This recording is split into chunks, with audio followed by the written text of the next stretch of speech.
Hey, everybody, and this is Unpopular View, the NXT review show. We're going to talk about NXT. NXT just went off the air. There's so much that has happened. We had Tony D'Angelo in action. We had CM Punk in the house. We had Trick and Ethan Page signing a contract. And, Rosemary made an appearance. We're going to talk about it all. This is Unpopular Review. Hit that like, subscribe button. It helps us out. Notification as well.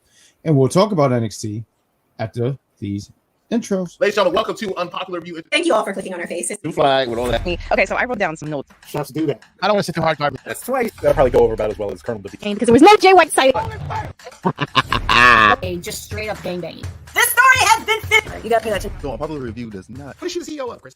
Jesus, golly. Let's start the show.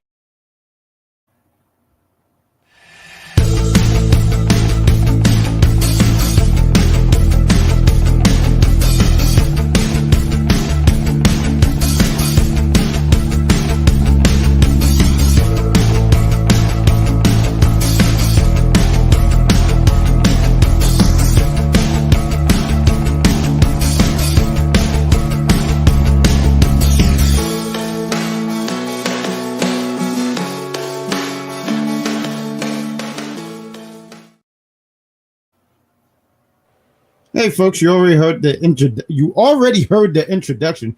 Goodness, my speech teacher would be upset and say, "Open your damn mouth, kid." But this is Unpopular View, the NXT review show. I'm one of your hosts, the Great Grand Slam Poobah, and I'm joined with the amazing Sabrina Estella. Sabrina Estella, tell the people watching, how the heck are you? I'm doing fine. Had a good weekend. Watched some wrestling at a free show. Can't complain about that. Got to do a little fun before I celebrate this in a couple days. Hey, somebody got a birthday coming up. What do you have planned with your birthday? George, you're very rude. I'm going to get to you in a minute. But what do you have planned for your birthday? Go watch more wrestling this weekend. Wrestling. There we go. Wrestling is a part of the life, right? Wrestling. There we go. My birthday's on a Thursday. I have to work Thursday. I have to go back the following day. So you should take off afterwards and go out to eat on Friday, so that's fine with me. You're not one of those on birthday you take the day off? I mean, when I worked retail, I did because they paid us. Oh, okay. This job's a little different. I can't just dip and dive short notice kind of thing. What I'm getting out of this one, Sabrina Estella, that you are responsible, and that's a fantastic thing. Continue to be responsible. I do want to say real quick before we break down on NXT. You know, I said before, hit that like button, that subscribe, that notification, all that stuff. That stuff helps. But I want to give a shout out to one Big Daddy Cool. He was filling in for me last week. I was not here. I was out there in Florida. I didn't know it rained out there. I kept telling people the whole time I came back, holy shit, I didn't know it rains out here. But it does rain. In the summertime, it gets so hot that nature decides to compensate and cool it down every so often when it gets that hot. So when it's super duper hot outside, every other day it's raining. I gotta say, it can last anywhere from like 10 minutes to a few hours, or even all night. Right, it didn't even rain long. So I'm coming from New York. I expect it to be hot. I come out there in shorts. First off, I get on the airplane. It's extra cold. I said, "Wow, I should have wore sweats. That's my fault. On me. My bad, dog." I get to Florida. The executive consultant picks me up. I gave him 0 stars. His Uber driving sucked. So I gave him 0 stars, and it made me feel great. Good thing you didn't have to pay him for that. Huh? Good thing you didn't have to pay him for that. No, I didn't.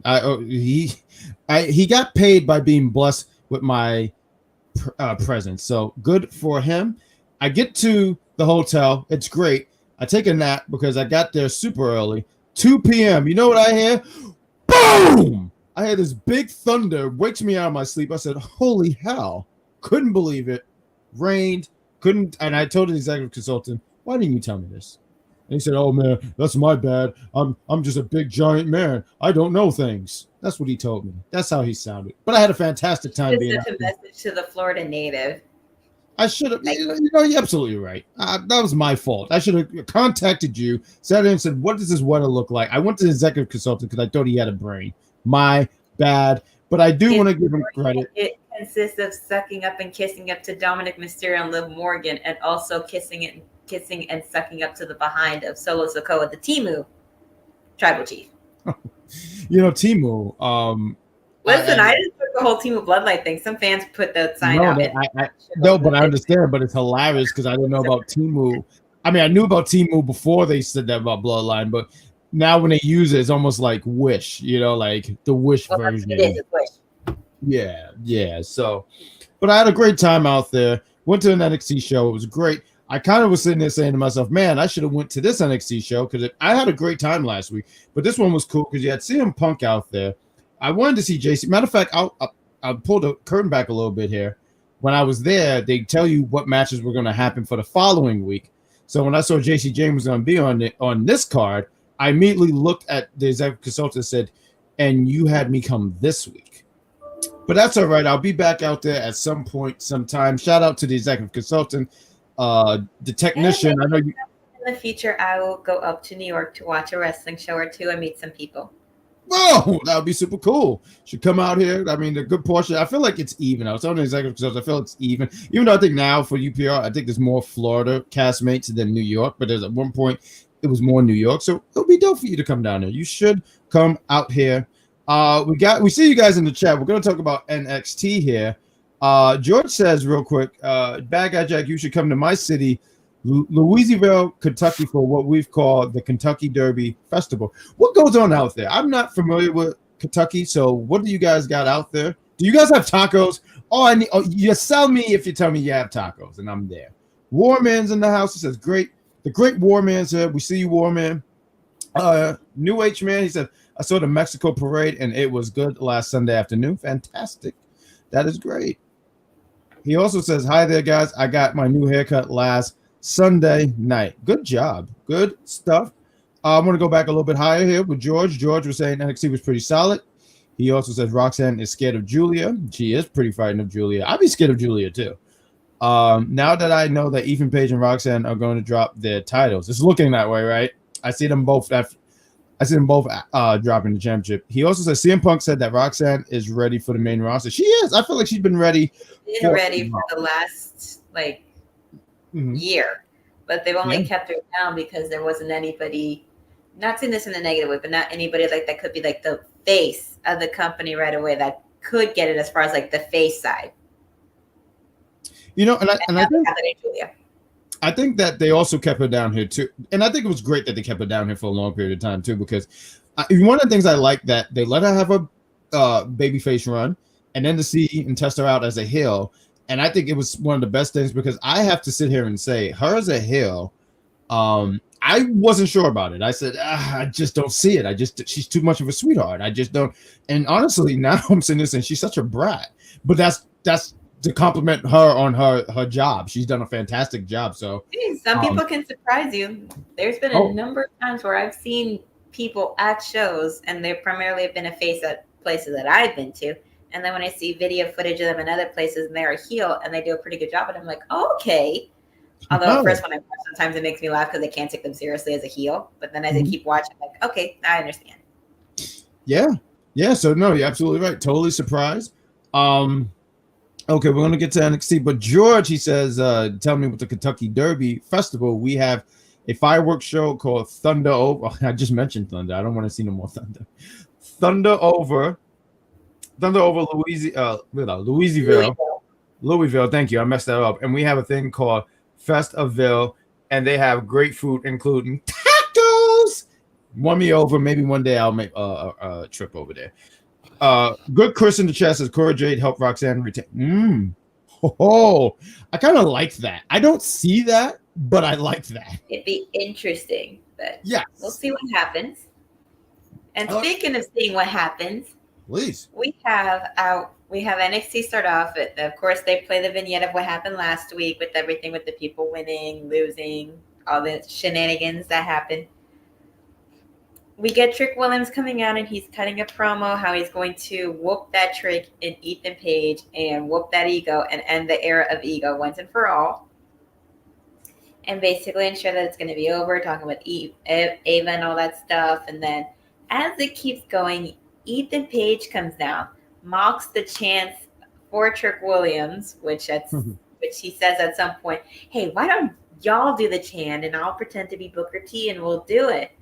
And I was just like, damn, you sneaky bastard. But he also says that he is Trick's kryptonite and that the receipt is the NXT championship that he won from him, which Trick said that he stole the title and has been running away ever since, and that it'll stop on October 1st when they're face to face. And Ethan says that he disagrees and he earned it, and that he remembers the facial expressions of shock on Trick as well as the rest of the NXT universe, and surprise when he won. And if he were able to magically see through Shea Sora's TV when she was watching, he probably would have saw the biggest smile on the face of the planet Earth when he won that title. Oh yeah, no, 100%. She was we do it when I talked to her, she talked about because I gave her credit. I mean, I don't remember because like we did that voting thing. She was the only one who voted for him, right? I feel like everyone went against him. And that went against who? So when we had the voting polls for that match and it was the Fatal 4-Way, yes. I'm saying she was the only one who voted for him to win, right? Because I don't remember anyone picking him to win for that Fatal 4-Way. I mean, she would be the only one to have picked him anyways. She was, right? Okay, that's what I was asking. Okay, all right, yeah. Yeah, and then what? He lays him out. He lays Trick out. He puts him through a table or something like that. Yeah, he says that Ethan Page is going to have a look of disappointment. That Trick Williams is going to have a look of disappointment when he retains that belt, and that he thinks that he's got him all figured out, but he's going to lose, and that the air of ego will continue. Trick fires back, puts Ethan through the table, which pretty much ends the segment. Yeah, I thought it was a good way to open up the show. And you knew that they were going to run this back because there was no contract signed. And you have to have this contract signing, right? You have the contract signing. Contracts ought to be signed, right? What was the next? Because I got the next segment being Wendy Choo and Rosemary. But I believe it was a brief segment explaining of last week of Tony D berating Alexander Hammerstone for not putting Obafemi down, not getting the job done. In that the big man defended his honor and that he wants him to go back, get his rematch, etc., etc. And Hammerstone's basically like, no. And then Tony D said, you know what? We're going to have a match since you don't want to take care of what I paid you for. Yeah. I mean, Tony D, I mean, like, how do you sit here and look at this guy and say, like, no, you got to make, like, how are you going to tell this big brolic man, right? Like, how you going to tell this big brolic man, go to the office and get a rematch? I don't blame Hammerstone for. Last week was the first time I saw Hammerstone. Heard of the name. I'm pretty sure I've seen clips of him, but haven't ever really seen anything. But I did seen any of his work. But I did want to ask you, because I asked Shay this when we did Big Pop, but did you feel that Hammerstone, because a lot of people feel like he got buried and all this stuff. Did you feel that way with Hammerstone? I don't know how familiar you are of his work, but did you feel anything like that? I've seen bits of his work from TNA clips here and there, a pay-per-view or two that I watch, which AEW should take notes because they don't take 5 hours for their pay-per-view with the 1 hour pre-show. Most big consistent matches. Sure. But no, I don't think he got buried. I think he went out, showed that he has skill, and brought in his name, his brand to a bigger audience that may not be familiar with TNA, because some people that may watch WWE don't watch TNA, just like some people that watch TNA don't watch WWE, which is what happens when people there from NXT go to TNA to work and show what they can do. And I just want to say a brief little thing, because last week I was talking with Big Daddy Cool about the women's roster and a couple other things involving other companies and such. And I had mentioned how that TNA has a television champion, and that the matches are only 6 minutes and 5 seconds when talking about the rules for the Heritage Cup. I mixed that up. It's NWA that does that. They have a television championship match, kind of like a equivalent to social media champion. And they have matches that run for 6 minutes and 5 seconds for it, but it doesn't stop. Oh, okay. Wasn't familiar with that. All right. Real quick before we keep moving on, good Chris in the chat. We see you said, how are Said we're his two favorite YouTubers. We're pretty well. Thank you for being here. Good, Chris. Got Charmaine in the chat. Hello. We got Jeffrey. Good to see you. I feel like I haven't seen Jeffrey in a long time, even though it was really just 2 hours ago. What's going on, Jeffrey? I like how he put Sabrina in calm letters, and mine just seemed barbaric, like he's yelling. Please calm down. You do like to make a statement. So. I gotta sit here and say real quick. I worked with Freckle Sensei earlier, and my blood pressure went through the roof because that boy, because he just don't. Because a good portion of the cast don't care about my health. They just want to see me get upset. I mean, you care. I know you do, but not everyone else. The executive consultant, Freckles. I think Z mentioned Goldberg, and that upset me. And you know how I feel about some Goldberg to annoy you. We all know that. But Z don't care. That's why he's the last letter. Like, who even no one uses the letter Z, but I digress. Jeffrey definitely, he said him and Jake something. I was reading the results for, I forgot what their last TNA pay-per-view. It was just the last one that just happened. I think it's hard to kill. Road to Victory Road. No, it's hard to kill because you know why? Because I remember I heard that name and I said that's so fitting for TNA because everyone's been counting TNA out for years. But him and Jake Sen, when I heard them as a team, I said, that's ridiculous because that's just nothing but beef. Nothing but beef. Because they're just two big, muscular men. I don't think he's buried. I didn't think so either, but I wasn't familiar with his work. When I saw him, I said, oh, he's pretty decent. But I saw other people who might watch Jake Sutton matches and said, I mean, not Jake Sutton, I'm sorry, Hammerstone matches, and they might have felt like, man, he didn't get enough stuff in. I think they could have got more time. I think I would have preferred that, but I think buried. Wendy Choo and Rosemary versus Lyra. We're gonna get there, George. We're gonna get there. It's not Victory Road. It's hard to kill. Maybe I'm wrong. Maybe I have to Google this. Maybe it is Victory Road. My bad. I only watch AEW and WWE. That's all. That's fine. LOL. That was unintentional. No, they don't care about my health. That was cold. Well, Roxanne said to CM Punk, that was funny. No, that was funny. And Joy said that. But you want to talk about this Wendy Choo and Rosemary match? I mean, my only takeaway from this match going against, it's good to see Lyra Valkyria back in NXT. I know she's on Raw. She was on last night, helping her friend Tatum Paxley. My only takeaway from this was I really don't like how Rosemary is just getting pinned every time. Like, I feel like this is the third week. And I don't know. It's something about it that it didn't sit right with me. I mean, I don't like it for her either, but I'm not sure exactly why that's the case with her. Right. I can't really say why, but right. And I double checked the last pay-per-view for TNA was Victory Road, and that was literally 4 days ago. Oh, then I'm wrong. My bad. I was wrong. Egg on my face. Hopefully it's egg whites because I prefer egg whites. That is just the best eggs. But go on. But match was good. I have no complaints about it. I mean, it was just to show the teamwork and the growing friendship that Lyra and Tatum have. I mean, if you could hear it like briefly around the end when she pulls Wendy down out of the ring, she's like, stay away from her. Don't hit her. Leave her alone, to Wendy in regards to Tatum. That's some real friendship, even though it wasn't what was expected in the beginning. What is their team name again? Like together, what? Like Tyra? Tyra, right? You know, immediately when I saw that, I got happy because I said I know how to pronounce that, and I can't. There's no way I can mess that up. So yeah, I mean, I thought it was fine. I just, and I see Jeffrey. I'm sorry, Jeffrey in the chat. He's saying he didn't like it either. If it happens again, and I feel like it is going to happen, and I'm not saying Rosemary should just dominate and never lose and any of those. That's not what I'm trying to get at here. It's just that something get a win somehow. Like I feel like if you gave her money, she couldn't buy a win, and I just don't know why they're doing that. Like, I mean, I'm pretty sure Rosemary, it doesn't bother her. I'm just saying as the fan, I'm looking at like, what are we doing here? But I thought this was pretty decent. Okay, we're gonna. Charmaine, she says, I can't wait to see UPR members come to New York to sing karaoke.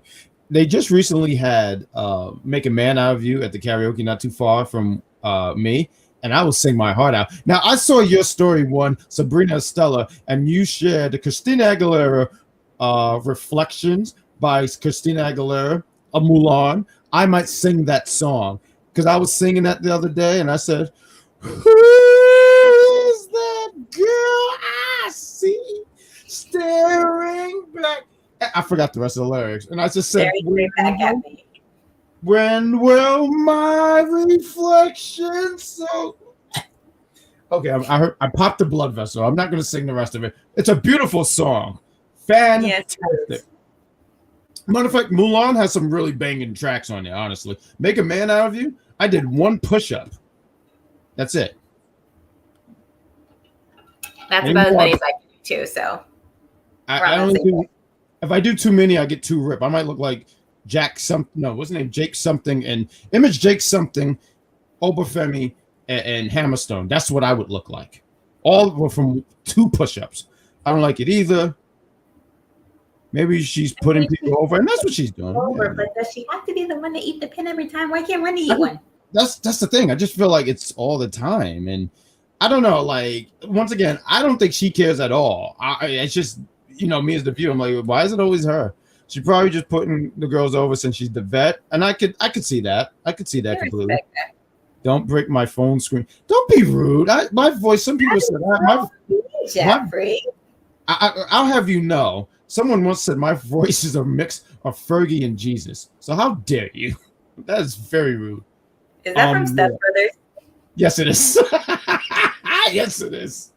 Because it always cracks me up because I said, how do you know that? Yo, what's up, guys? Shout out to the chat. Shout out to this guy. Let me talk about RJ, man. RJ, I always got to hype this guy up. He is fantastic. He understands my war against the Ball Syndicate. He also has this fantastic, the CCW. It's a great creative wrestling league. I'm in there. I've been getting pushed. I've been doing some great things there. And they let me use, I'm representing JCU. It's great stuff. Tell him in the chat that I'm representing JCU, RJ. I love Mulan. Mulan is a fantastic movie. How can you not like Mulan? What's up, RJ? Bad guy. That's what's that? I don't know what that means. Bad guy Jack. That's worse than Jay. See, why do you got to bring that up? See, I don't even want to talk about that. I think the ref was biased. Matter of fact, I think you don't have to. No, I hope someone tows that ref's car.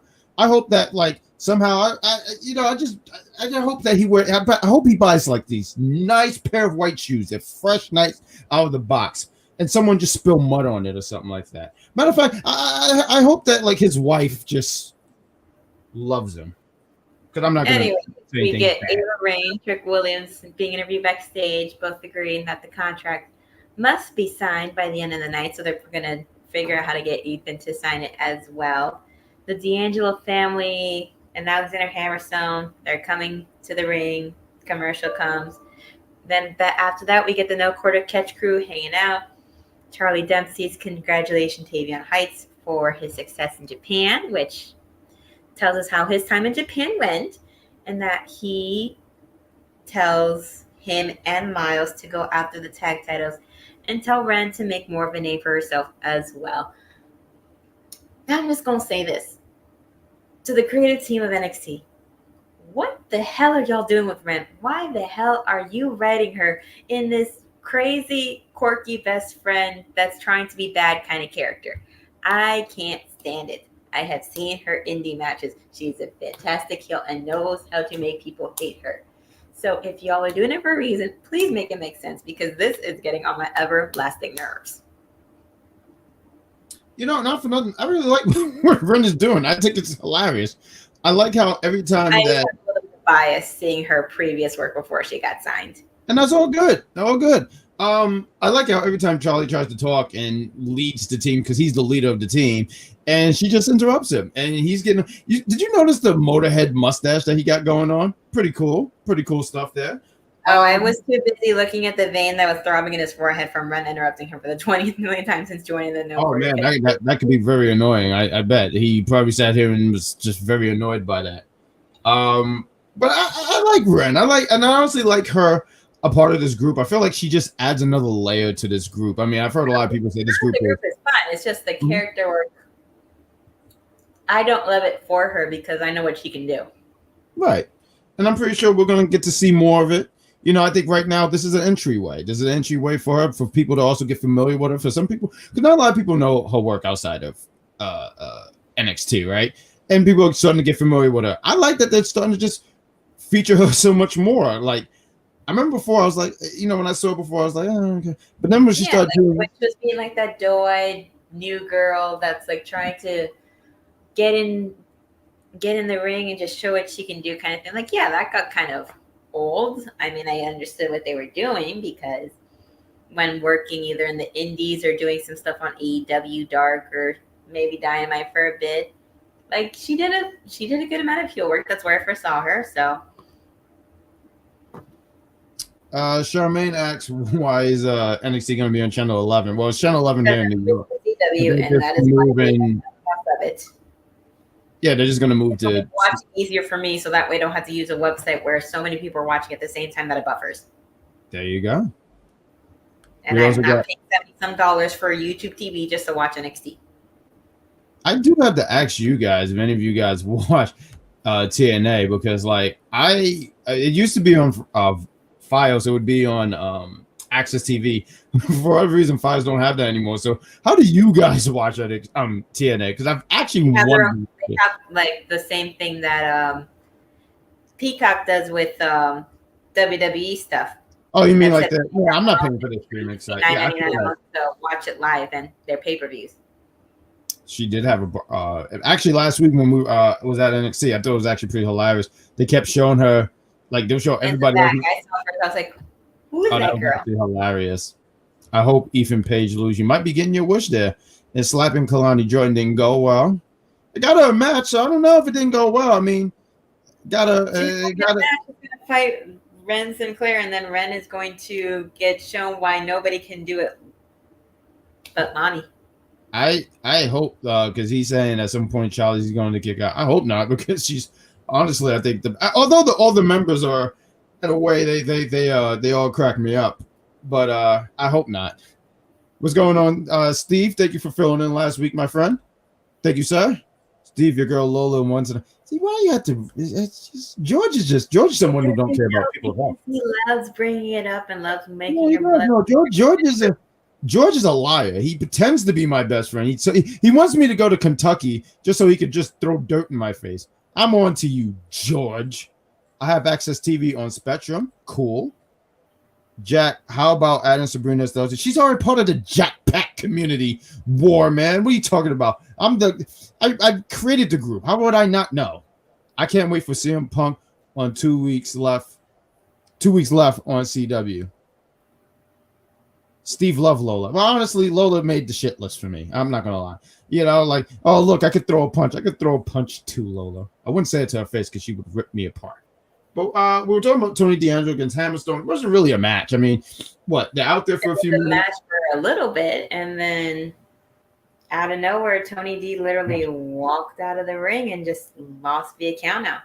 And everybody was looking like, what is going on here? Like, Tony D was really in his head to where he couldn't even finish his match with Hammerstone. I want to tie this all in together because, like, Tony D throughout this night, there was an arc going on. He's backstage. He's with his family. The family's like, what's going on? Everything all right? You cool? You all right? I think Stax asked, was he injured? And Tony is like, no, I'm fine. And they're asking, hey, what kind of actions do you want us to take? And he says, no. And they just can't figure it out until he mentions that he's afraid. Matter of fact, I did want to mention, because you were talking about them. Somebody like Odo who hasn't lost, somebody who he thought he could take down, and that he lost to. And I wanted to mention, because during the match when he walked out, I did want to talk about Rizzo. Her face, she was heartbroken by all this. She was devastated by this. But towards the end of the night, Tony D is backstage in an empty room. It had all the rings and stuff like that. It was another room. And Rizzo says, okay to be scared. That's all right. And tells them that, hey, we just have to do some training. Tony D is like, I'm scared. What if I lose? And she's like, would you rather lose? I'm supposed to be the Don. I'm supposed to be the one leading the family. He's supposed to be the one leading the charge to look strong and stuff. And this is that same arc That same story arc that most men go through in their lives, because they're taught from a very young age, if you show weakness, it means you're weak, and nobody's going to take you seriously or anything like that, or nobody's going to do anything with you and all that. But showing that you vulnerability and that you need help sometimes is the strongest thing a man can do. No, I was just going to point out, and I mean, you broke that down pretty well. I was going to say this is definitely out of Rocky 3. Like Rocky 3, Rocky loses to Clubber Lane. Look, Clubber Lane whooped his ass. I'm not going to hold you. And then he trains with Apollo. I almost said Apollo Creed. I'm sorry. He trains with Apollo Creed. He still have Clubber Lane in his head, and he has this talk with his wife, and his wife says, "What's the matter? What's the truth, damn it?" And he says, I'm afraid. Well, no, he didn't sound like Freddy Krueger, but he's pretty much made it clear that he was very frightened to face Clubber Lane, because Clubber Lane was whooping ass. Like, he was beating everyone up. Like, he was punching. I don't know the things of boxing, but he was punching at a heavy level. So yeah, probably that's why Rocky was concussed by Rocky 5, because he was taking hella shots to the head for reasons he should have never took those shots to the head. But that's what I got out of this when I saw this. Rocky 3, yep, yes, and to answer the question, Rocky 4 was the best Rocky. Yep. But what's the next thing going on here? What we got going on here, Estella? So after all that happens, Zachary Wentz actually comes in and cuts a promo in the ring, because he says that he and Trey were supposed to challenge for the tag titles last week, which didn't happen due to unforeseen circumstances. But he has video proof that it was Wesley that attacked Trey Miguel in a parking lot.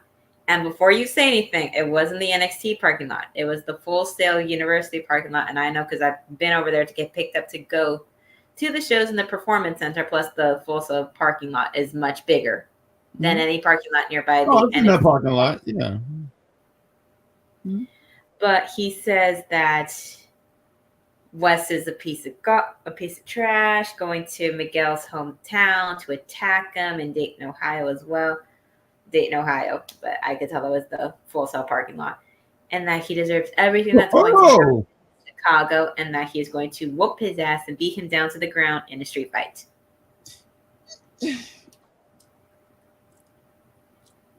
I don't know. Is this the part we're going to moan and groan about Zachary Wentz trying to defend the honor of his brother that didn't turn his back on him? I mean, that's nice. Stand up for yourself. I believe in all that stuff. That's nice.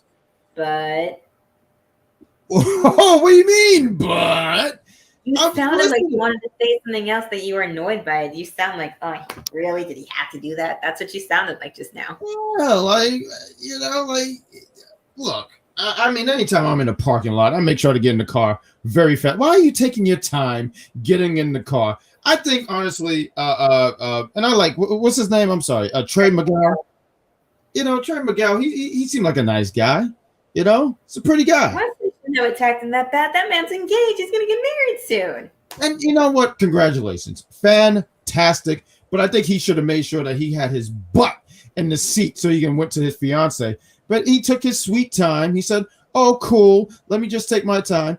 I don't know if I feel sorry for this guy.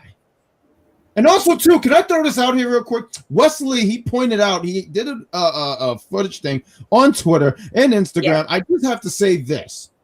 He had to take out Trey Miguel. Trey Miguel interfered in his match. I can't sit here and say, I blame Wesley. Now, look, Wesley, did he do a little bad? Yeah, but you know what? Haven't we all done some bad? Look, the other day I spilt some on the floor and didn't mop it up. That was pretty bad, right? It happens. But, this whole thing, he interfered in his match. I can't say I feel sorry for the guy. Sorry about your damn luck. That was from DMX. Anyways, Ava Rain is talking to Olympus Tyrese Halliburton, or however you pronounce his last name, because I've never heard of him in my life. Which, when I saw him, I thought, did anybody think that he kind of looked like Mustafa Ali if he were to have shaved his head to a buzz cut and just a little mustache on his face? Oh, the tiny mustache. And then he says that he promises to get the contract signed. Stevie's skeptical. Robert Stone talks him up, but he doesn't know who he is and walks off with the contract. And then we get Ashante the Adonis making his entrance while giving a rose to some girl in the front row to try to get a kiss, just like Umberto and Angel used to do with their kiss cam. I remember that. I hated that. Oh. I hated the kiss cam thing that did. I thought it always made me cringe and I wanted to throw up. I'm like, listen, leave that to the sports stadiums that do that, like at hockey or basketball. Leave that to them. I don't need to see it on my TV with wrestling. You know what my biggest fear with one of those things with a kiss cam? If I went with one of my boys and we were on there, that if they were to point it to you and your boy, and that you would do it, that I mean, you could do like a quick look on the cheek and that's it, and then just laugh it off. This is true. Or maybe I can get one. Yeah, we like this, huh? Right there. All right. Yeah. Hey, if you don't do it, maybe your friend can do it, and then y'all can just laugh it off, and it'll be a funny memory. There we go. But go ahead. You're talking about Eddy Thorpe against Ashante the Adonis. Well, I was going to talk about that, but it cut to commercial. And then after the commercial ended, we got your 3 favorite people in NXT right now, Fatal Influence, being interviewed. Love them. I know you do. Well, no, Jacy I actually know one of them. Sorry. That they speak the truth and that the other women in the locker room can't deal with it, and that she's going to put Lola in her place tonight, with Fallon getting offended when they mentioned Jada Parker, who was looking for them, like trying to fight them, and that they claim control of the division, that it's not the women's division, it's the Fatal Influence division. Absolutely. And Lola is watching the promo in the back with Jada coming up from behind her as she's talking, saying like, Jada doesn't want my help. I don't need her help either. Look at that. Talking and that she behind comes up to her her and back. tells her to keep her name out her mouth. And that she said that don't touch Fatal Influence because they're mine for tonight. And she did speak some Spanish. And what she said translates to whatever you want. Basically saying you can deal with them whenever you want, but tonight they're all mine. So don't you do nothing. You know, real quick, but I do want to say real quick. You know what's funny? Lola and Jada, they just seem like they wouldn't be such a great tactic because they just seem so similar in a way. I can't pinpoint what it is, but there's something about them where I said this would work. I just don't want them to get They both have like that whole struggle story kind of thing of like working from the ground up, trying to help family of some things, learning to fend for themselves kind of thing. So they have like similar stories and situations, which is why they would make a interesting good tag team. I mean, Lola's got more of the speed in comparison to the two, and Jada's got the brute muscle. There we go. Good job. It was like when once upon a time ago, Io Shirai, now known as Io Sky, and Zoe Stark teamed together. Oh yeah, I remember that. Io was the speed and flying, and Zoe was the brute muscle. There we go. Well said. So now we get Ashante the Adonis versus Eddy Thorpe. Proceed. I mean, this match was fine. I've never been big on Eddy Thorpe. He gets the win. Cool. I like Ashante. I mean, I was happy when he came to NXT. I was happy with him getting some shine. I mean, when he first came down, I thought him and Cedric were going to be showing him shooting his shot with literally every single woman in that locker room, and every single woman in that locker room turning him down. It's very sad. I mean, like I said before, and I'll say it again for the 3rd time on here, I will call out the wrestlers in the indie wrestling scene that like to hit on almost everything that moves. Whether it be other talent, any promoters, anybody that's working the shows, any fans that come to watch the shows, that's some that frequent more than others, et cetera, et cetera. Some hit on them when they're in relationships or are married, and some do not. And I would know because besides it happening to me, I do hear stories. I'm not going to say any names, but I do hear things. But yeah, I mean, I thought the match was it was there for me. Match was okay. Yeah, it was there for me. But I'm happy that once again Ashante is just getting some shine, and I know that I'm going to be sending a video to somebody who does know Ashante fairly well, I would say. And then Nice. we'll say to my friend who will probably be watching, his name is Lewis. Lewis, if you're watching, and if I said anything to offend you in regards to your boy and how he's acting on the show, I am that sorry, because that is the way it happens in the indie wrestling scene. Oh, I'm calling y'all out. There you go. Let me highlight some comments here real quick. Jeffrey, he says Jada Parker had business to settle with Fatal Influence, and yes, that's true. So does every woman in that locker room. They all have business to settle with when it comes to Fatal Influence, whether it's been directly towards them or not. We got Steve. He said, please don't compare Lola to Deborah. I don't know. He always says that Sky has been born. Oh, right. He don't like Io. No, Well, he doesn't like anybody that isn't a Latina woman that shakes her ass in the ring. No, well, there you go. I guess you got caught up there, Steve. Walter, I'm not a fan of Fatal Influence. You sound like you have no taste, George. Try to keep up with me, buddy. Ashante is the male gigolo. Here's Steve. I mean, every locker room is going to have a gigolo or 20. I heard that you had to take the yellow cheese bus outside Costco parking lot to get to the PC. Any truth to that? Last week, Steven, you know damn well the answer is no. You know, I appreciate Steve. I know that Steve wrote this. He chuckled. He laughed. I know right now he's laughing right now. He's probably got that nice. Steve got style. I'm pretty sure he got the hat on. He's laughing. No, we didn't take a yellow bus. I took a regular bus. I don't know. I can't speak for everybody else. And the Costco's, there was no Costco's. Do y'all have a Costco's out there? Yes, we do. There we go. Costco's out in Florida. That's bad for you. The Jane train is fun. Forget you. Warman gets it. I love this guy. He gets it. That's right. There's not enough room for people except Russell Dog because she was a fan before me. But on the Jane train, it's a one-seater. Chew motherfucking chew. I probably have to throw something in the swear jar. I'm sorry. I won't cuss again. I can't promise that. Javon Evans and Cedric versus George. Don't rush us. We're gonna get there, George. George, next. You watch us because you like how we run things. We talk about everything. George, we go on rants. Y'all like watching us rant and get mad, and yes. Our blood pressure going through the roof. You don't There's plenty of times I can go on about that. My blood pressure's gone through the roof for. He's making stuff up. It's not even like the Lola Vice train. That's not even a real train. Europe. His last letter, man. Here we go at his best at stand up here. Stopping by to show some Goldberg love. There we go. That's material I never heard before. Good job. I said jar because Jeffrey said jar. You messed me up, Jeffrey. I'm laughing right now. I know you are. You laugh at your jokes, and they're pretty funny. I know you, Steve. Steve, are you on board the Lola Vice train? Look at that. It's not even a real train. Please don't cuss again. Oh, I'm sorry. And the Z is silent both run that train. It sounds like a terrible train. I wouldn't get on the train if DJ was gonna. How are you a DJ and a train conductor? Pick a job. Stop doing both. Please. What else we got here? We got CM Punk out here. Let's talk about something that's interesting. Unlike Bill Goldberg. Because I know you're not going to want to talk about the segment before that. So we'll just get that. What segment was that? I missed one? What was that? Chase You. Oh, it was Riley and Thea talking about how they wanted to help Ridge.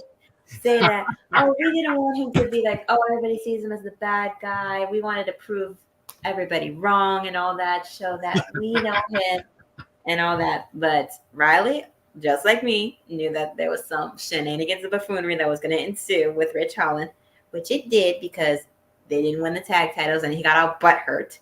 And so he decided to take that hurt out on to Andre Chase, and they took it out on Duke Hudson, and then he plans to take it out on Riley Osborne next week since Riley is challenging him to a match because he wants to be the one to take him down. Who are they going to have fight Ridge if Riley loses to him? Because they don't do mixed tag match or intergender wrestling down there in NXT much. Mm-mm. No, they don't do that. I just want to sit here and say I enjoyed all of this. Feed me your tears. Last week when I saw a clip, I didn't get to comment last week because my phone was on a few percent, so I couldn't comment on the show that you and Steve did last week. But I sat here and said, as I was watching Ridge destroy Duke, I loved all of that. I don't even know what happened to Osborne. I just know that he got hurt. Yeah, I loved all of that. And I saw that you said take it to the backstage area. I saw that you said here on air, because we've worked together for a long period of time, so you know me, and you said, I know that Jack was enjoying all this, and I enjoyed every winking moment of it. Thea's tears makes me happy.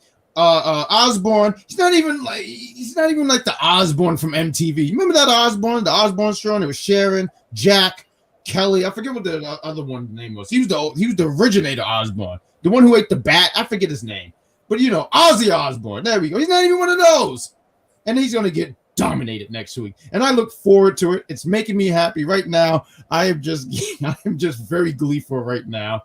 This is great. And when Ridge beats him next week, I'm gonna have a victory peanut butter and jelly sandwich, and what that entails is a peanut butter and jelly sandwich, top shelf peanut butter, top shelf jelly. Cut the crust off because I'm not a barbarian, and I'm gonna have a nice case of strawberry milk. Yes, absolutely. Good job, Ridge. Fan of your work. You make me happy, and you're doing good things. I just want So to. anyways, we had CM Punk come out to the NXT universe, and that he said says that he's in a little bit of a different mood than that he was last night, and that last night he wanted to get business out of the way. He says that he recognizes some of the crowd because when he was rehabilitating his tricep at the Performance Center, he'd hang out in the margins and watch the show, and some of the people there would spot him, which does happen. And then he says he likes watching the show and seeing the development of the superstars of the future. And of course, there's some selfish scouting happen, and that sometimes in the future, he might butt heads with people like Lexis King or Carmelo Hayes or Ethan Page. And that he's not trying to start rumors, but sooner or later, he'll be standing across from Braun Breaker. Mm-hmm. Look forward to that day. And that he was talking to Javon before he came out here, and that he had t-shirts older than him. He loves NXT, and Shawn Michaels called him up because of that. And that he said NXT would be in Chicago for the debut at the CW, and that he begged to be part of it. And not only did he agree, then Shawn came out and told Punk he could do whatever he wants. And then he came up with an idea that he thought was special. And then Roxanne came in there.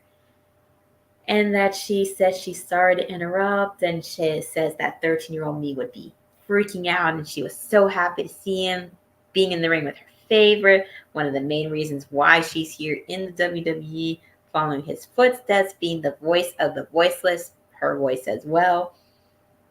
But that she did always prefer his wife, which we all know. Anybody that follows Roxanne knows that she does like CM Punk, but she's loved AJ since the very beginning, was even at a fan meet when AJ was still a thing, and when she was maybe 12, 13, met her and said that, like most of them, that she would be a star one day, that she was happy when he came back at Survivor Series and waiting for 10 years, and that before she lets him get back to what he was saying, she wants to say that she finally realizes that she should have been a Drew McIntyre fan. So basically doing the whole thing that Gunther did on Monday today. Listen, I know you didn't like it, but I only bring it up because that's what it reminded me of when she did it. But she says that Drew is going to end CM Punk's career, but that back to the important thing, which was her. And he asks if he can say something, but she says, no, I'm not done yet. Mm-hmm. And that she doesn't care how big Julia is in Japan because she's big all around the globe, untouchable. And she said that a wise man once said that he'd rather be hated for who he is than loved for who he isn't. And that Punk says that she's certainly on her way to being hated. And that she's not mad. He's not mad about her coming out there, and that she stepped on his announcement. He was fine with it. He loved it. And that if anybody can appreciate an overconfident champion, it is him. And that he used to have a chip on his shoulder, which he first said was the size of her, to be funny because she is like 5'2", 5'3". But he means the belts on her. And that chip is what made him the best in the world. That the title is what makes her the best. And that he was watching Io versus Bianca last night, tearing the house down, which they had great chemistry, and everybody saw that backlash. the Puerto Ricans saw it and they were rooting for Io, and that he thought that she would fit right into the Raw roster, but that none of that is going to matter when her ass gets handed to her by Julia in Chicago. He doesn't know who Julia is and didn't come out here to talk about them. But why not talk about her if it makes her so upset? Julia comes in. She tells Roxanne the countdown is on. And then she goes to leave. She tries to attack Julia, but CM Punk held her back. Good stuff. I mean, you know, I saw something in the chat. Jeffrey was saying that Punk got cooked. I don't know if he got cooked, but like, yeah, no, she laid in on him. For a brief moment, he got cooked, and then he took charge of that and cooked her right back. And then some. I thought the line that she said, where she said, "I should have been Drew McIntyre fan," was just so good. Like, you know, he did say, "Tell me when I'm telling lies." Yeah, I thought that was really good too. I like how she dug into a little bit of CM Punk's, you know, book of tricks and some of the catchphrases or lines that he said once upon a time. It was good stuff. I mean, it was great stuff, and I mean, Julia was straight to the point. I mean, she says, what was it? 1 week she said, "Me, you, CW," the countdown is on. And now this time is yeah. So I thought it was fine. Real quick, just want to highlight these comments real quick. Don't disrespect the hell. Steve said, "Don't forget Slappy Osborne." I forgot all about him.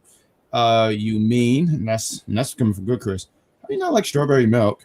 I wanted to highlight this one so badly because DJ never agrees with anything with me. So him to say, "Great struggle mail," by the way. Yes, good job. George says Roxanne didn't have to interrupt him. Yes, she did. She did. But it made the segment so fun. Otherwise, she wouldn't have gotten cooked the way that she did by him. I was so livid when Roxanne interrupted CM Punk. We got Jeffrey said she did, George. That's his daughter, right? His other daughter, because they have two, her and Cora Jade. I showed you pictures of them. I love this one. Chris was informing us that when he was 13, he was in school. We were in school at 13 as well. Same. Jeffrey says Roxanne cooked Punk. That's what I was highlighting before. Julia comes out to tell her that 2 weeks I'm taking the NXT Women's Championship, and Roxanne tried to take a shot. George is our third co-host here because he's helping us out here. Julia, the Beautiful Madness. I feel like that's the name of her theme. They booked this like this was the. Well, that is her moniker. Huh? That's a who? That's Julia's moniker. Copy. What we got? Julia waved her finger at Roxanne Perez. At 13, I was in school. Thank you. We got George. Javon Evans is going to have the match of his career against. So you say that, right?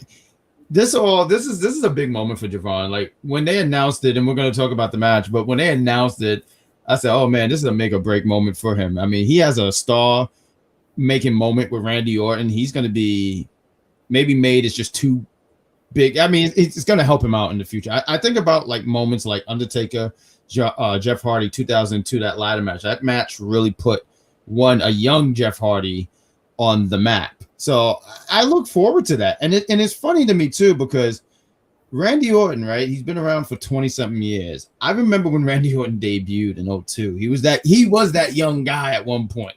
He was the young man. He was the one killing legends and, you know, young man. I mean, my high school arc was created because of the Randy Orton thing. I would wear the suits and do the pose. And now he's the veteran and he's taking on these younger guys. So I look forward to the match, and I see people already sharing online. Oh, they're going to be a crazy RKO. So we'll see how that goes.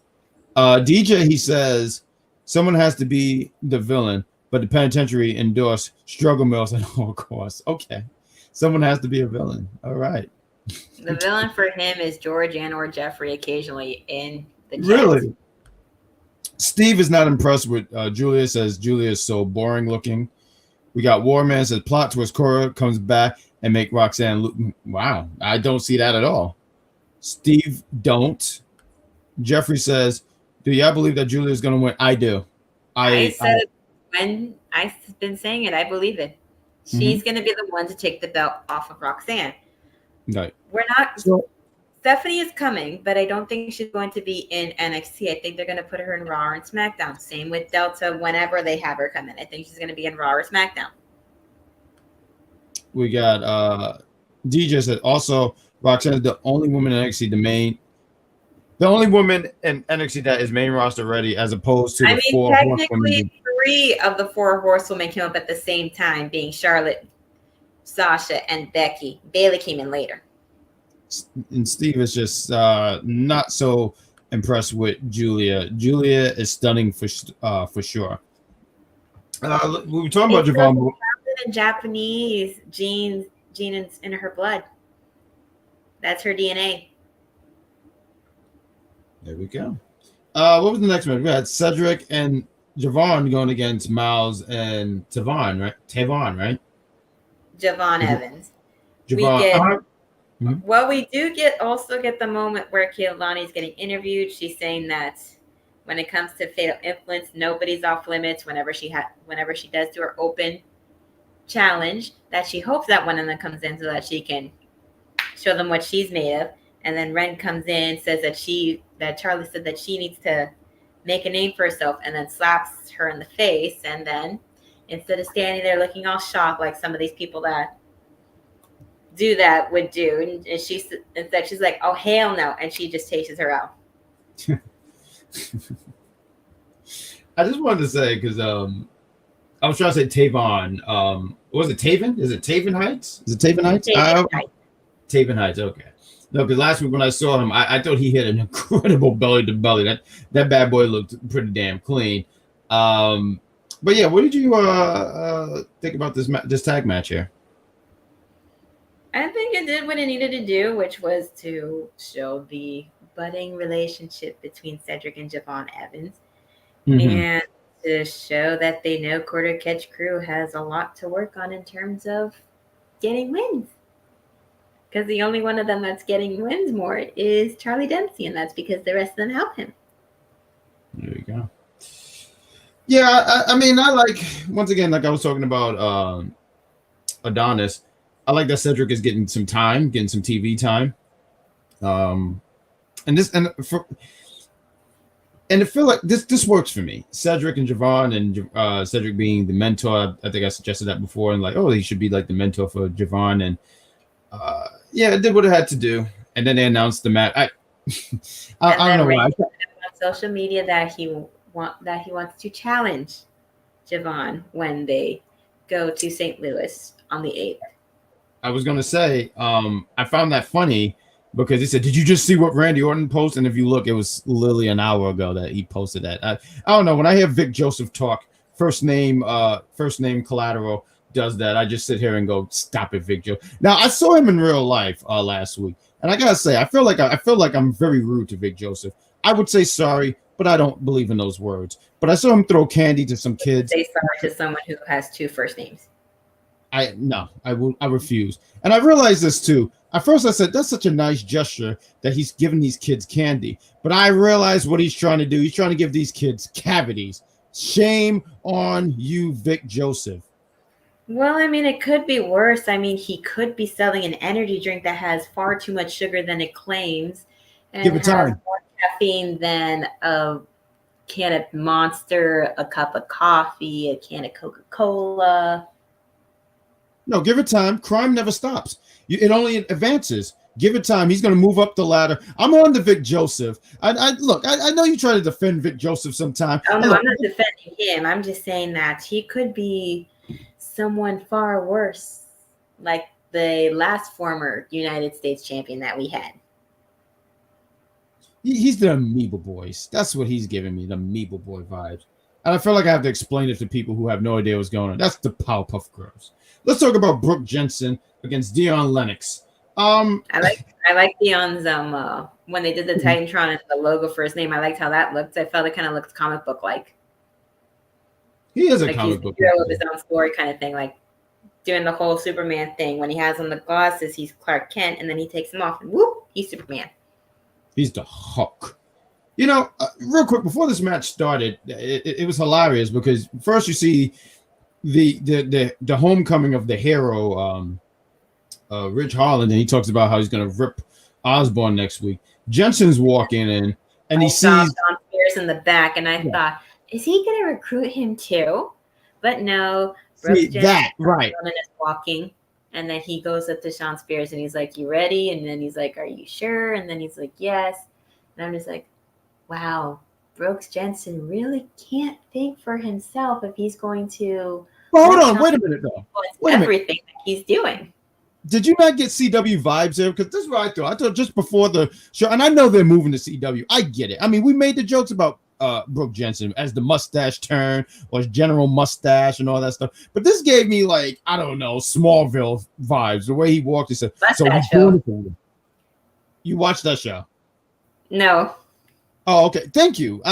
Because I feel like every time I say Smallville, someone be like, I watched that show. Grow up and watch it. I'm like, well, there's like 10 freaking seasons and there's 22 episodes. I'm not home all the time. I'm on the go. It's hard to do these things. Way more seasons as they have Days of Our Lives, and as the world turns, still going with Lord knows how many seasons and episodes. The thing is, cause the world turns. It's never gonna stop. It's never gonna stop because it's keep turning. Stop, please. These shows crack me up. And you know what gets me about these what these called soap opera shows? They have people from the 1960s there, and you can smell the being gay off the TV. Please, you're embarrassing yourself. I'm going to be on a soap opera now. I'm going to be the fucking villain. I'm sorry. I'm sorry. I feel like people watch soap operas and I stepped on some toes. My bad. What did you think about this match, Mac? I could go for a big match. Squash match. I'm so hot. I'm so fucking hot right now. It was a squash match, and I felt like at some point Brooks Jensen is going to figure out some way somehow that he's suffering with Sean Spears, the same thing that he did when he was with, and I use air quotes around the latest person taken off of the WWE roster in Kiana James. I heard she's hurt. Is she hurt? She's only been on a few dark matches. What was there for her to be hurt from?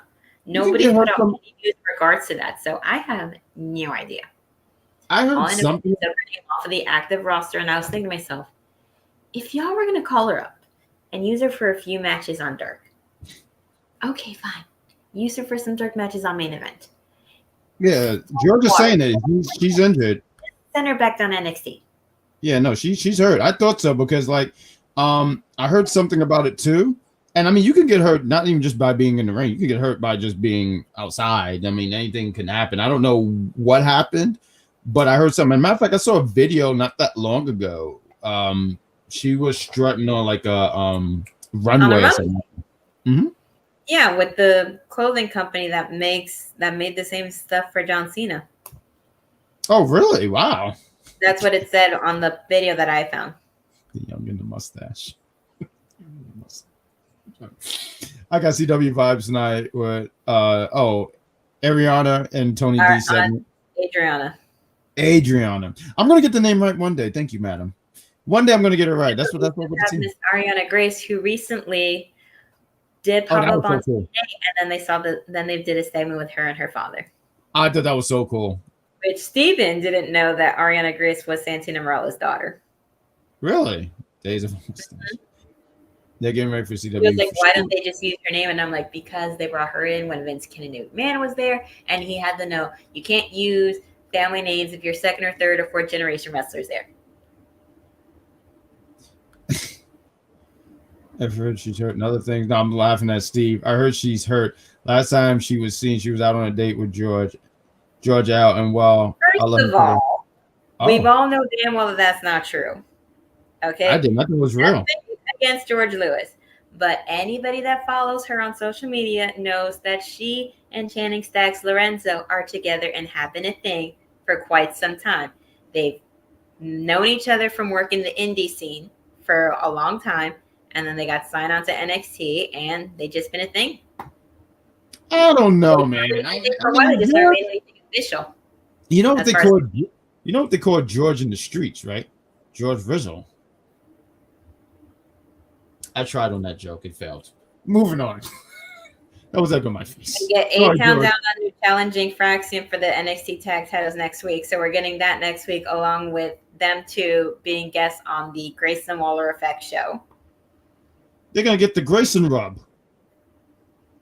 Yeah, and then they're going to give Grayson Waller some ring rub when they throw his ass down on that ring until he can't move. Not gonna lie, it's a lot of rubbing going on here. I'm very uncomfortable. Let's talk about the Then we next get Jacy Jayne and Lola Vice.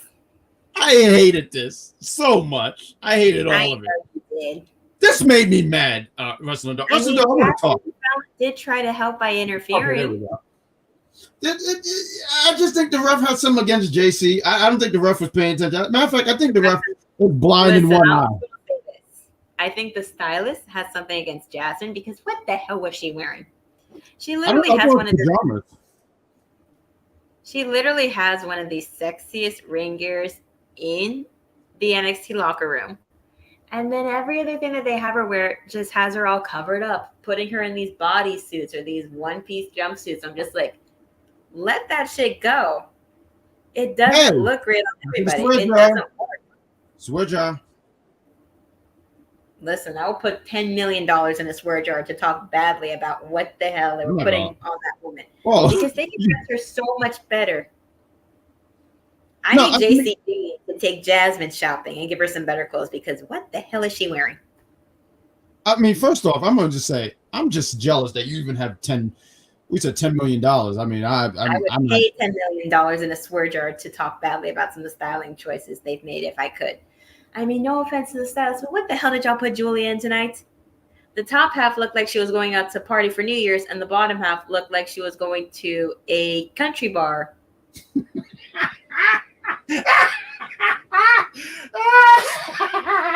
What? I mean, I've never been to a country bar, but it's not like I never want to go there. What do you mean? There's one in downtown Orlando that me and the executive consultant have gone to before a couple times. Oh, please. What does he know about country? No. Listen. It was one of those things where we were just walking throughout town and just going into places. And hey, we saw Kaden Carter in there. She loves going to that spot. Who? Kaden Carter. Oh, nice.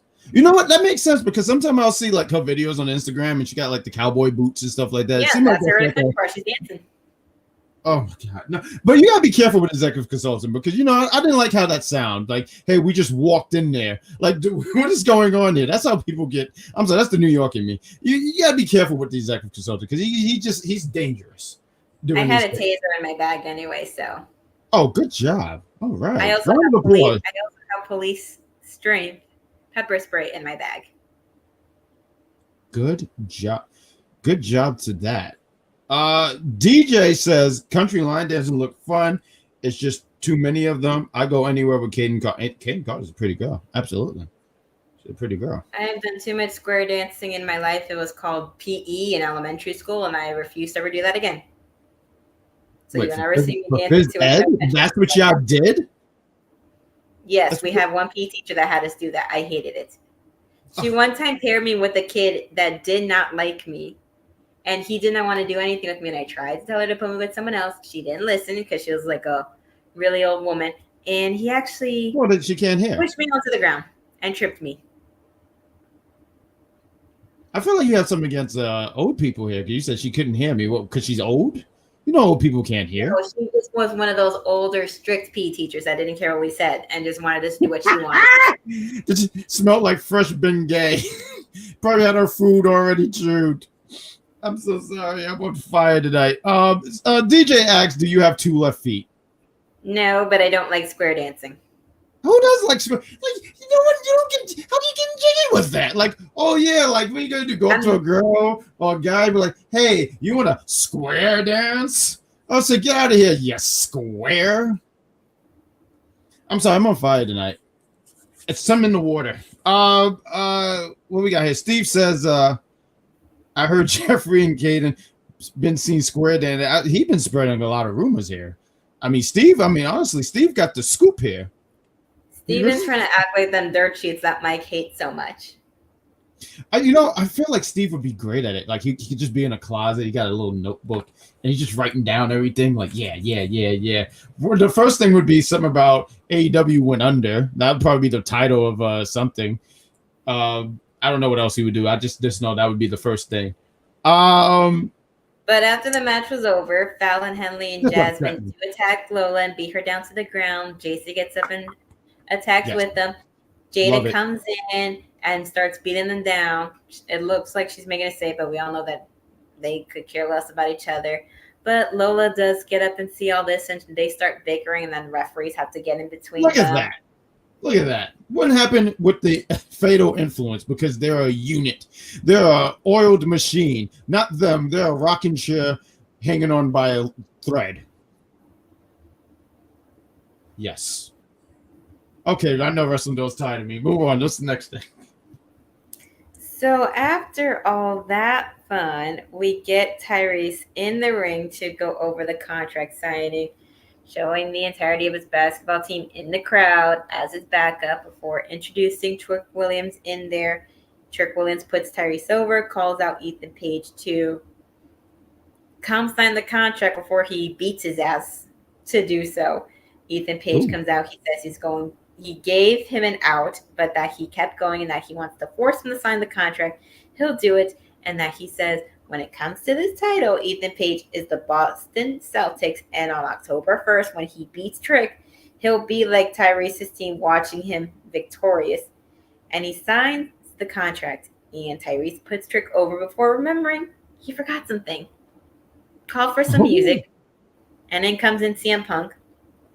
He remembered he had a big announcement to make because a match this big isn't about the title, it determines the direction that the brand goes. Two very special athletes, very different men, completely different visions, with Ethan Page standing there acting like he hasn't been working with CM Punk and AEW for a hot minute. And that a match this big needs something special, and that it needs a special guest referee, and that he points himself, since Sean did say that he could do whatever he wanted. Mm-hmm. And that the only rule is that you will listen to the official. And since that he is the official, he said, let them fight. They start fighting. They throw hands. The security refs come to separate them. And everybody's chanting, let them fight. And CM Punk was doing the same thing. And I'm thinking to myself, he gets it. He knows that we want to see them fight a little bit before the actual match that they're going to have. He wanted it to keep going too. So he gets it. He understands us. I'm like, okay, Punk, I see you there. I didn't like it when he returned at Survivor Series because of all the shenanigans and buffoonery that I heard was happening at AEW, but you're all right with me now. It was cool. Matter of fact, when I saw this segment, it made me go like, man, I really wish I would have went for this one. But it was cool. It was cool as hell. I mean, you have a big star like CM Punk on NXT. I had to get my thoughts together here. And yeah, I see you're in the chat here. We got George, he says, and Ethan had to look when CM Punk came out. Oh, Trick is going to win that. Yeah. I see that happening. I definitely see that happen. I think we're going to get 2 new champions when we enter the CW thing. Wanted to highlight this. I appreciate you, sir. Thank you very much. He said that we are on fire tonight. And shout out for the double duties. No problemo. George, I'm sorry. So many G's here. Jeffrey says CM Punk is the law. Absolutely. Well, when he gets into that ring to be the special guest referee on October 1st, he's going to be CM Law. See, you know what I don't appreciate is everyone's coming for this funniest host title. I got Z in the chat. I got Rustling Doll. Steve is always somewhere in the shadows, like Shadow Man or somebody. I don't know. I can't think of anything from the 80s. I'm not trying to come for the title. If either you win, honestly, you're too damn good, Sabrina Estella. Too damn good. Some of these puns that you have been doing, there's been hitting the mark, and I have to give you your props, give you your flowers. What you said you like the rosebud flowers? I remember you said you like some cherry blossoms, morning glory. Blossoms. I'm gonna remember Blossom because that was the best Powerpuff Girl. She was the best. Argue with me if you wish, guys, but Blossom was the best. She kicked ass. Boom, said it. But Chris says he likes the both of us. Good job, Chris. Although he said I was mean earlier, rude. George says, When Julia wins the NXT Women's Championship, do we see Cora Jade come out because she's from Chicago? You know, that's an interesting point there, but I just don't know. So for me, I don't know if she's healed, but I could see her coming out to Chicago. I didn't even realize she's from Chicago. So like, yeah, I could see her coming out. I could see her coming out. DJ says, listen, it's Matt Ends there. Provide my evidence and my clips alone will give all of the fans the proof they need and the best, funniest host. Most of your clips consist of you drooling over 5 different women in the SmackDown roster. And no one wants to see drool last leather. Well, I mean, he makes it funny. Unlike the executive consultant who claims that every single person that he has a crush on will be a future ex, Mrs. Harris. Because apparently he can't give a woman. His words, not mine. Jeffrey says it's between Z, Sabrina, EC, and Jack for funniest host. It's good to know that I am in the running. George says the Lola Vice train is free for everyone. Bailey, aka Pamela Mendez. She's a beautiful girl. Oh, I should just stop reading. Altogether. But this was NXT. This was our show. I had on some indie wrestling merch from a couple friends of mine who are taking better together, been in the game since they were 13 years old, straight from Israel, trained by Gunther, actually, which I know does not make him happy because of what was said on Monday. So unfortunately, he was not happy to hear that bit. However, I will give my shout out. They are a great tag team and they're very funny.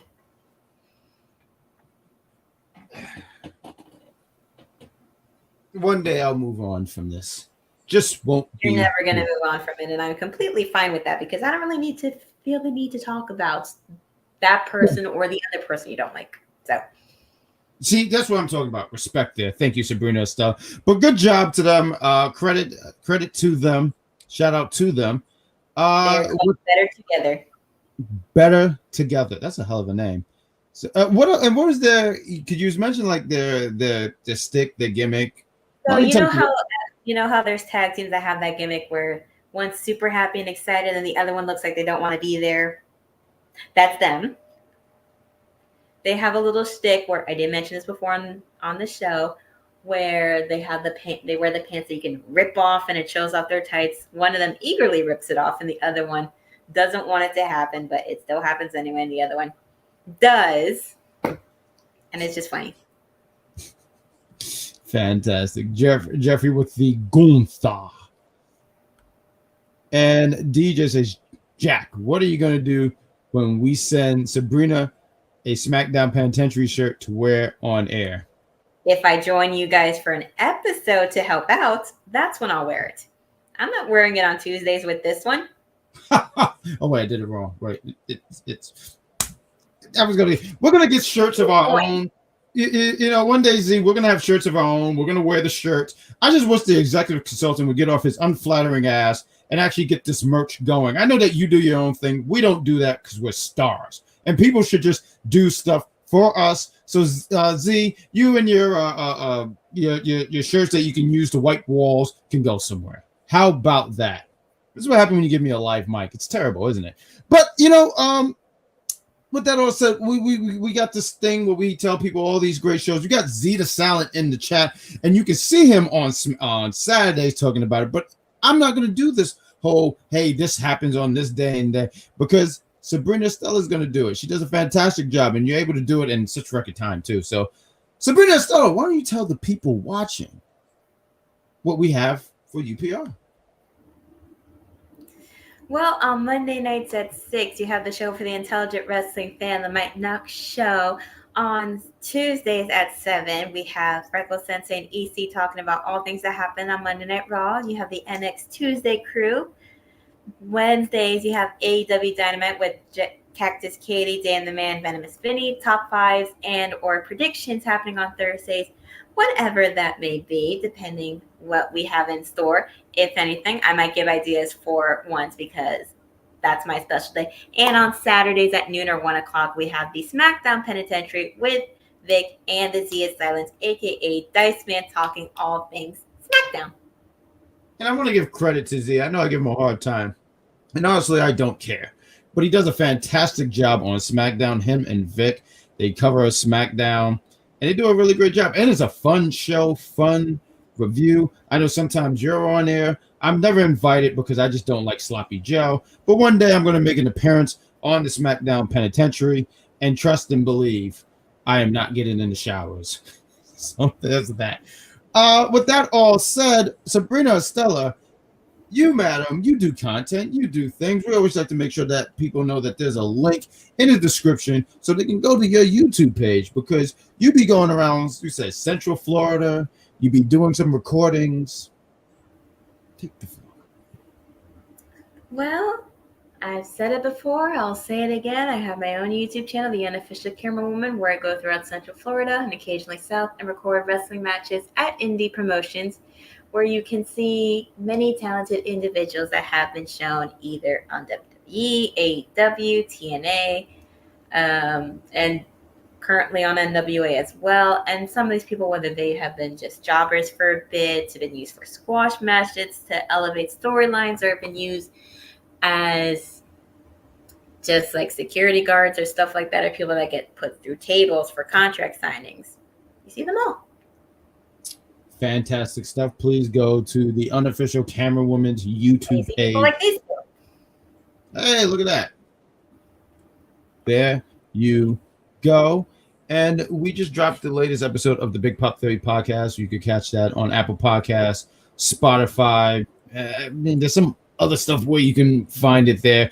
Dropped the latest one. Is episode, I think it's 76. We're close to 2 years in October. I'm very proud of the project. Me and Sabrina. I've worked with Sabrina stuff, but Shay Sawyer, it's either too many S's, too many G's. It's ridiculous. Like some letters got to change. I'm going to start with Z. You have to change. But please don't. When I first met Shay, she was Captain Shakespeare, so. It's ridiculous. She's going through all these name changes. She's going through too many gimmicks. It's like she went from ECW, WCW, and TNA. Let's stay one place. But we did the latest one. It was a fun show, and we recorded on a Sunday, put it out on Mondays at 12 p.m. And yes, I talked about the Gunther thing, and yes, I said Gunther's car should be towed, and I stand by that. And I would not say that to that big man's face, because boy, oh boy, that's ridiculous. DJ says that, and he does do this. He says, we're trying to push everyone. Everyone's invited. He does try to push everyone. Great stream, y'all. Thank you. Thank you for being here. George didn't expect Professor Gerald Robotnik to be. Yeah, because I didn't see that either. There's theories about it. I didn't expect that. I'm looking forward to Sonic the Hedgehog 3. The movie is going to be very, very good. Honestly, I'll let you guys know, this movie actually made me a bigger fan of Shadow the Hedgehog. With the big pop, yes. Y'all should drop a big pop on YouTube again. We're trying to do some YouTube content, actually. Continue to follow Big Pop on YouTube, but we're going to try to get some content. We're trying to get some lives. We're trying to do some things here. We're trying that. Jay's going to be disappointed when Ethan loses. Yeah, she's made peace. Matter of fact, on the thing, she said, when I said I smell a new champion, she said I smelt wrong. I don't know how anyone smells wrong. I don't know how it's possible. But probably if it's me, I'll make it happen. And Jeffrey says, you know it, LOL. Yes. So that is the show. Continue to follow on Popular View. Hit that like button once again. Subscribe. And the notification thing. Tune in tomorrow for AEW Dynamite. And with that said, I think that's all the comments. We want to thank you guys once again. I can't say thank you guys enough. And we're going to hit this outro. Wrestling Dog, you want to say goodbye to the people watching? There we go. See you guys next Tuesday.